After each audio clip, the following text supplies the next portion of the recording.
할렐루야. 6월 9일 수요일 새벽 기도를 시작하도록 하겠습니다. 사도신경으로 우리 신앙을 고백하시겠습니다. 나는 전능하신 아버지 하나님 천지의 창조주를 믿습니다. 나는 그의 유일하신 아들 우리 주 예수 그리스도를 믿습니다. 그는 성령으로 잉태되어 궁정녀 마리아에게서 나시고 본디오 빌라도에게 고난을 받아 십자가에 못 박혀 죽으시고 장사된 지 사흘 만에 죽은 자 가운데서 다시 살아나셨으며 하늘에 오르시어 전능하신 아버지 하나님 우편에 앉아 계시다가 거기로부터 살아있는 자와 죽은 자를 심판하러 오십니다. 나는 성령을 믿으며 거룩한 공교회와 성도의 교제와 죄를 용서받는 것과 몸의 부활과 영생을 믿습니다. 아멘. 찬송가 86장 찬양하시겠습니다. 찬송가 86장입니다.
오늘 우리에게 주신 하나님의 말씀은 구약 성경 시편 9편 1절부터 10절까지 말씀입니다. 구약성경 시편 9편 1절부터 10절까지 말씀입니다. 다 찾으신 줄 알고 저와 여러분들이 한 절씩 교도하도록 하겠습니다. 시편 9편 1절부터 10절까지입니다. 내가 전심으로 여호와께 감사하오며 주의 모든 귀한 일들을 전하리이다. 내가 주를 기뻐하고 즐거워하며 주전하신 주의 이름을 찬송하리니 내 원수들이 물러갈 때에 주 앞에서 넘어져 망함이니이다. 주께서 나의 의와 송사를 변호하셨으며 보좌에 앉으사 의롭게 심판하셨나이다. 이방 나라들을 책망하시고 악인을 멸하시며 그들의 이름을 영원히 지우셨나이다. 원수가 끊어져 영원히 멸망하였사오니 주께서 무너뜨린 성읍들을 기억할 수 없나이다. 여호와께서 영원히 앉으시며 심판을 위하여 보좌를 준비하셨도다. 공의로 세계를 심판하시며 정직으로 만민에게 판결을 내리시리이다. 여호와는 악죄를 당하는 자의 요새시요 환난 때의 요새이시로다. 여호와여 주의 이름을 아는 자는 주를 의지하오리니 이는 주를 찾는 자들을 버리지 아니하심이니이다. 아멘. 할렐루야. 네, 오늘 또 새날이 시작되었습니다. 하나님께서 은혜로 또 평강으로 함께하여 주시기를 축복합니다. 또 오늘은 수요일입니다. 여러분 오전에 수요 예배를 또 영상으로 올리면 함께 또 예배 드리시고 또 말씀을 받고 함께 기도하는 시간을 또 가지도록 하겠습니다. 오늘 시편 9편도 다윗의 시입니다. 다윗의 시인데 아마 이 내용을 보면 다윗이 그 대적과의 싸움에서 승전하고 그리고 이것을 기뻐하며 감사한 노래로 보여집니다.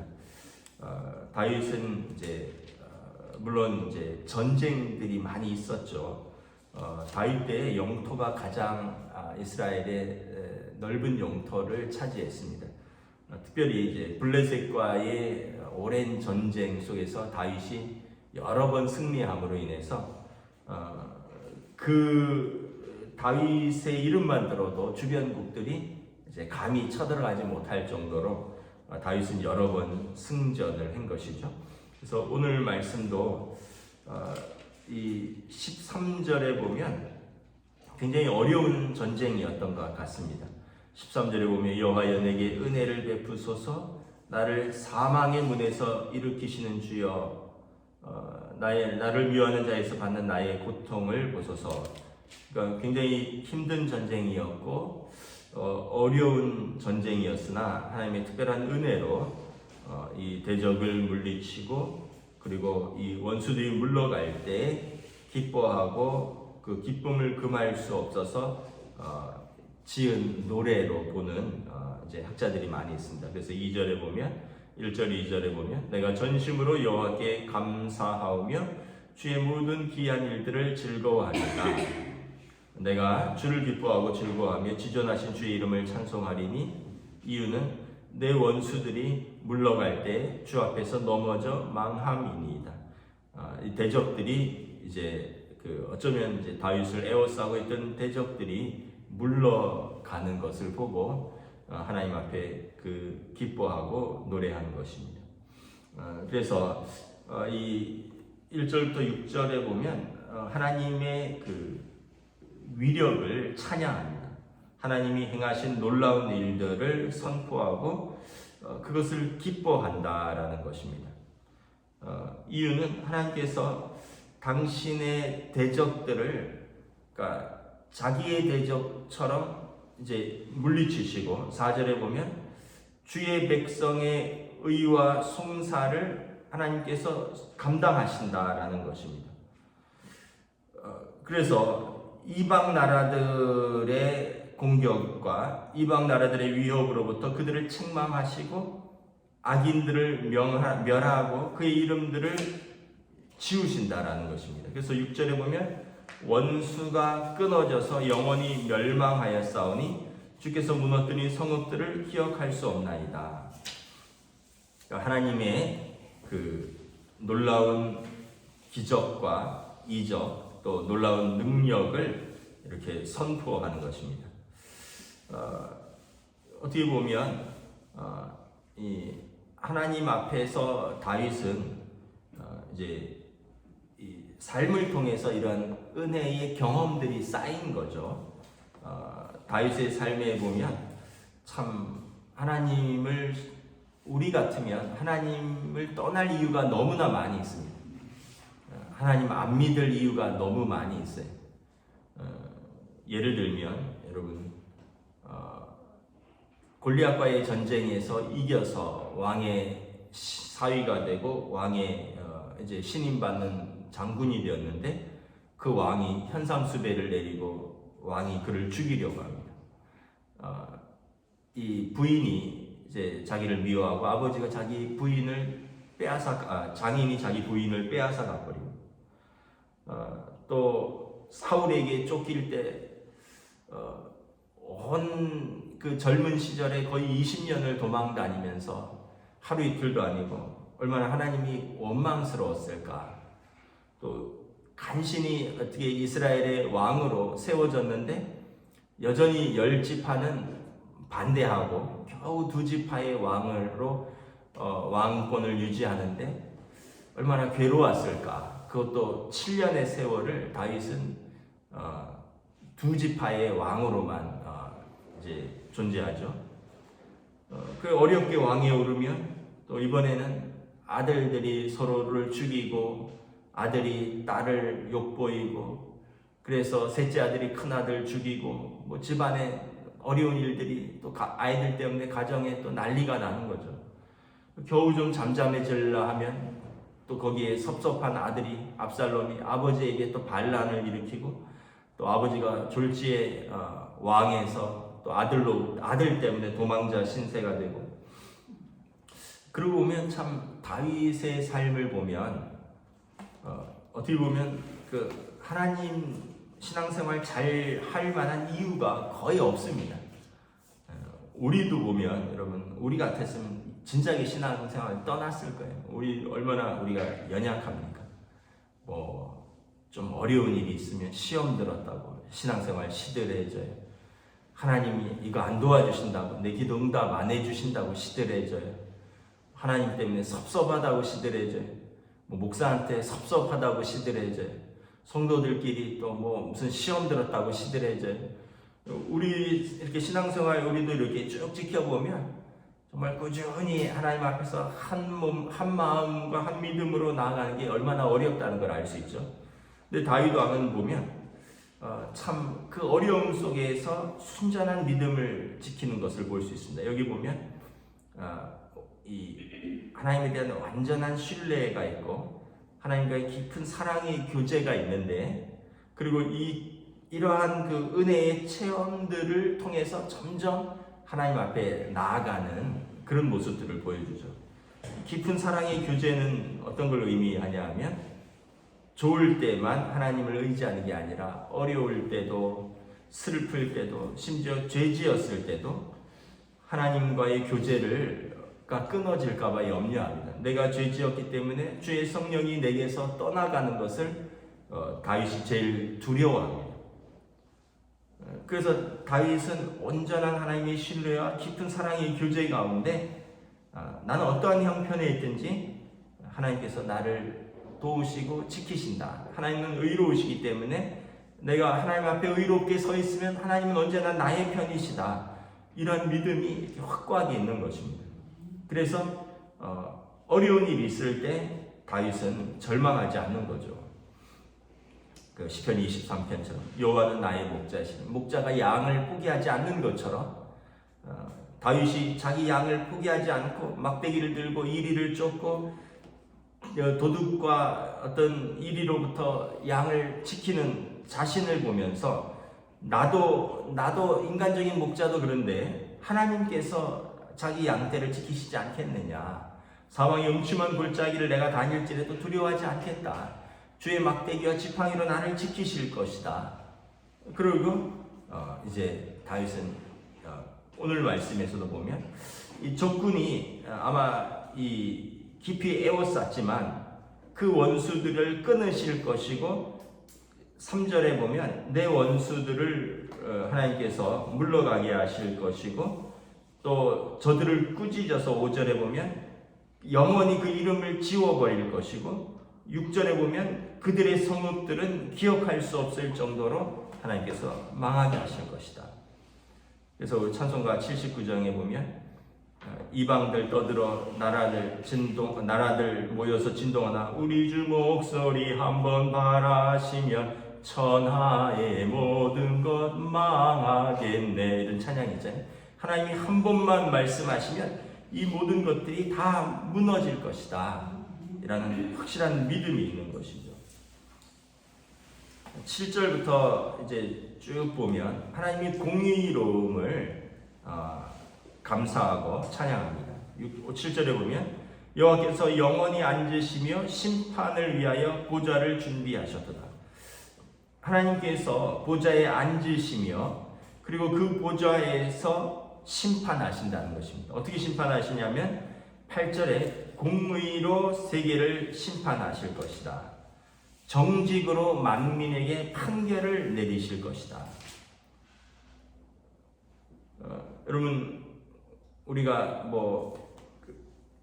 지금 대법원장도 그렇고 이게 재판을 받고 있잖아요. 우리 지난 대법원장이 지금도 재판 중에 있죠.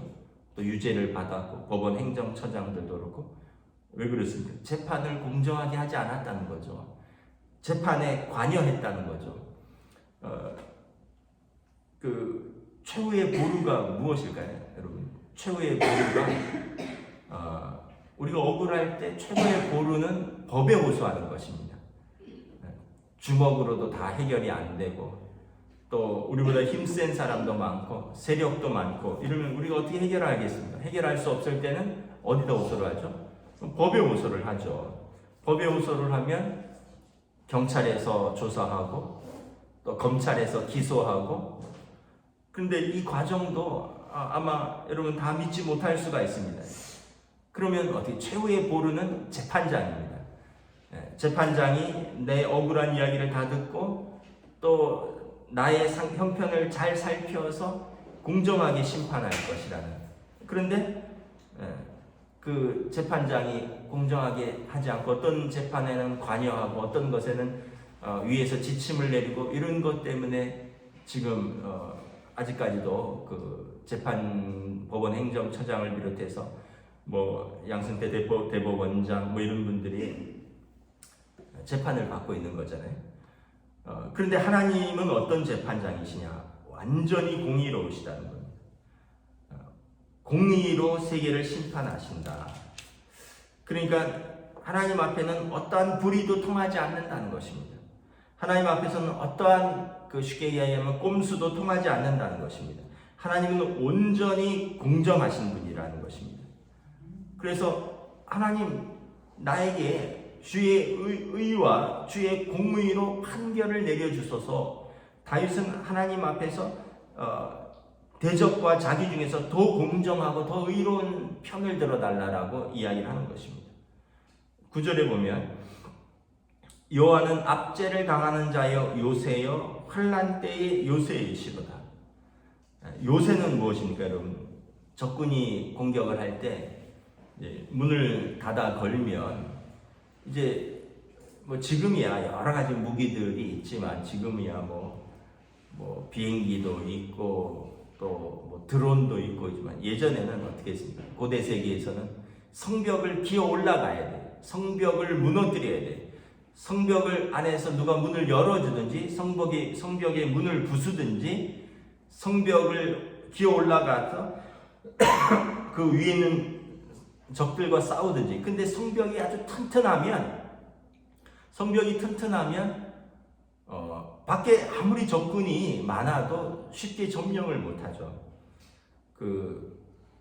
안시성 전투 같은 거 그런 걸 보면 당에 그 당나라가 10만 대군, 100만 대군이 뭐 몰려오고 10만 대군이 몰려와도 그 안시성 전투 같은 그 역사책을 보면 그 성 하나를 못 무너뜨립니다. 그래서 그 성에서 버티니까 이제 영계소문이 이제 지원군을 보내고 결국 이제 당나라 황제가 화살에 눈을 맞고 이제 부상으로 이제 철수를 하죠. 그러면서 죽을 때 그런 이야기를 했다 그러죠. 절대 이제 그때가 이제 고구려겠죠. 고구려를 쳐들어가지 마라. 왜냐하면 너무 전쟁에서 쓴 경험을 한 거죠. 몇 번을 이제 그 성을 무너뜨리려 했지만 성이 너무나 튼튼하면 결코 무너지지 않는 성이 되는 것입니다. 하나님께서 나의 요새시라는 거예요.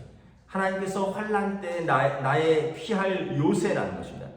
그곳으로만 피하면 절대 무너지지 않는다는 것입니다. 그곳으로만 피하면 무조건 살 수 있다라는 것입니다.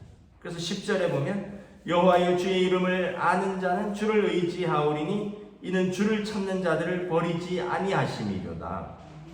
하나님은 공의의 하나님이실 뿐만 아니라 약한 자들의 하나님이시라는 거예요. 하나님께서는 자신에게 피하는 자들을 결코 외면치 않으신다는 것입니다. 그래서 주의 이름을 알고 주를 의지하고 주를 찾는 자들을 결코 버리지 아니하시는 하나님이시다라는 것입니다. 그래서 내가 어찌 하나님께 피하지 않을 수 있겠느냐라는 것입니다. 그래서 다윗이 골리앗과 싸울 때도 너는 칼과 단창으로 나오지만 나는 만군의 여호와의 이름으로 나아오노라.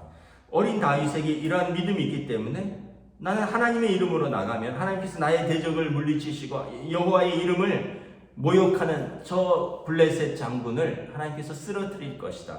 이런 믿음이 있는 것이에요. 그래서 살다 보면 여러분 뭐 법도 권력도 또 돈도 다 우리를 등을 돌린 것처럼 사람들도 다 힘 있는 편, 돈 있는 편, 뭐 그런 것 같은데 오늘 시인은 하나님은 그래도 내 편이시다. 그리고 나는 의로우신 하나님을 믿고 그 의로우신 하나님 앞에서 나는 살겠노라. 이 고백을 하는 것입니다. 이제 시편 9편은 내일로 이렇게 연결이 됩니다. 내일은 이제 이것을 고백하고 있습니다.